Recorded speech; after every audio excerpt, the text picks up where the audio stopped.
to it. It's more like a spring boiling up from the ground, spreading out over the parched, dry soil and filling it and bringing life where there was no life before and setting free the things that were bound. A new substance changing the chemical compound of everything that it touches. And this is where we live. We live in the already and the not yet. The kingdom has come crashing into earth, but it has not yet permeated everything. Acts is this historical account of this kingdom that is coming. It has come, and it is in the process of continuing to come. A kingdom that is international and interracial. It is eternal and it is unstoppable. It is spiritual and yet practical.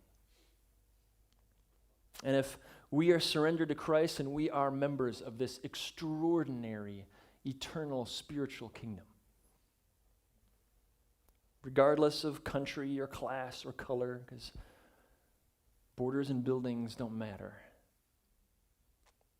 It's the Spirit that unites us, that defines us, and empowers us, that equips us, that moves us, that challenges us, that changes us.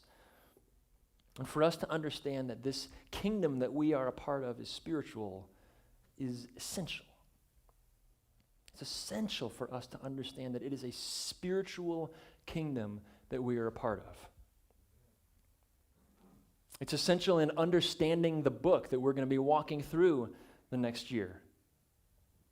Because when you understand that the kingdom that we are a part of is a spiritual kingdom, suddenly things that you see people doing, decisions that you see them making, responses that they have to Jesus, that if you don't understand that, seem nonsensical and irrational. Suddenly, in light of who God is and what He has done and what we get to be a part of because of that, we see these things with new eyes and with a high definition, crystal clarity, and realize that these decisions, these responses are actually the most rational choices they can make in light of their consequences, or in light of their circumstances, rather.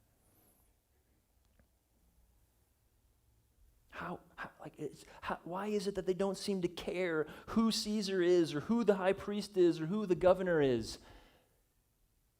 Because they know that their king is on an eternal throne.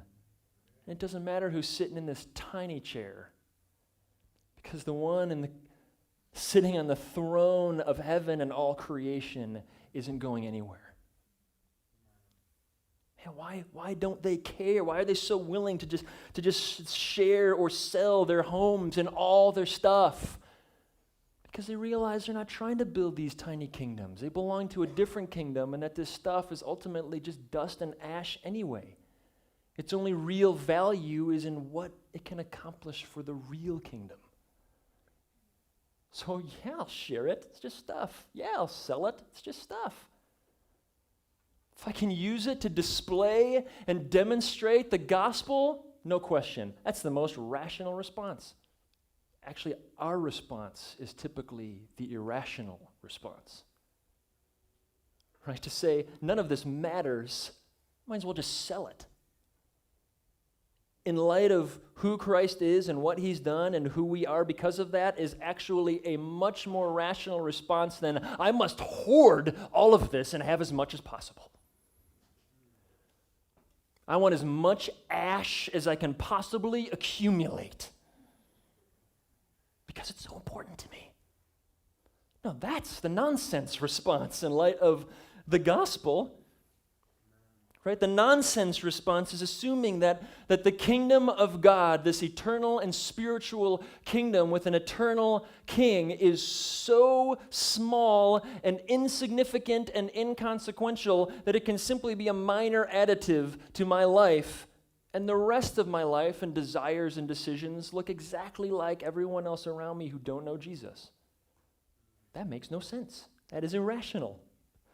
It is irrational to assume that our Jesus is crippled or his church is completely thwarted if the wrong person is sleeping in the White House. That's irrational. It doesn't matter who's sitting on the tiny throne. The eternal throne has got it covered. Assuming that I must have control or affirmation or credit right now from you is irrational. Because our Jesus has said, I'm in control, I've got this, and I choose you.